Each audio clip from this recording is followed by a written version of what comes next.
In our last video, we talked about the three types of dealer licenses that are available out there. Now I want to talk about how each license works, what might it cost, and what are the limitations, upsides, negatives. So we're going to talk about the retail license, brick and mortar. We're going to talk about the independent dealer license out of a dealer office, and we're all going to talk about the wholesale license. Okay, so if you're interested in finding out more details about this, put dealer in the comments and I'll be happy to send you the dealer guide. So let's go. Dealer license out of a brick and mortar. This is your traditional setup, guys. Most people are going to be familiar with that. You're required to have a building, a warehouse, some kind of a dealer lot where you operate out of. That is going to have a cost that is going to depend on what part of the country you're in.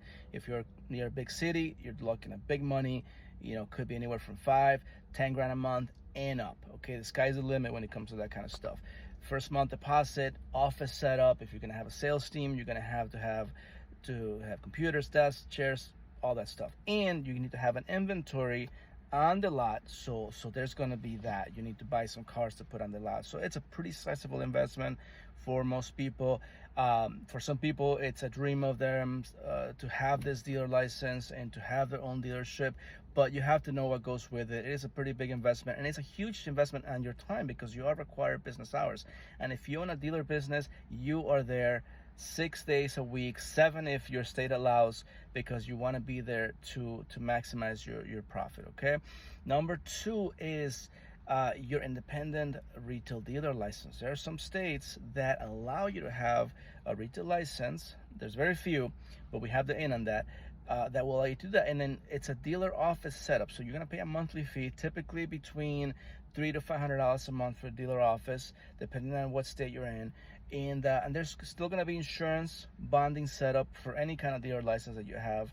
But, you know, you're looking at probably about in the $2,000 a year range. So they finance those policies about $700-800 down. The bond could be anywhere from $300 to $500. Your startup on that, it's going to be anywhere from $1,500 to $2,000 for the startup and your dealer license, which includes your corporation setup, tax ID, application, dealer fees, etc. So ballpark, by the time you have the license in your hands, you're going to be out anywhere from $3,500 to $4,000, and you're going to have a monthly overhead of about $400 plus insurance payments. So say $500-550 is your total overhead, which is great because if you sell one car and you flip it for $1,500, you are deep in the green, which is awesome. We want people to be selling 2, 3, 10 cars a month. You know, the beautiful thing about that kind of a setup is that your overhead doesn't increase by how many cars you're selling, unless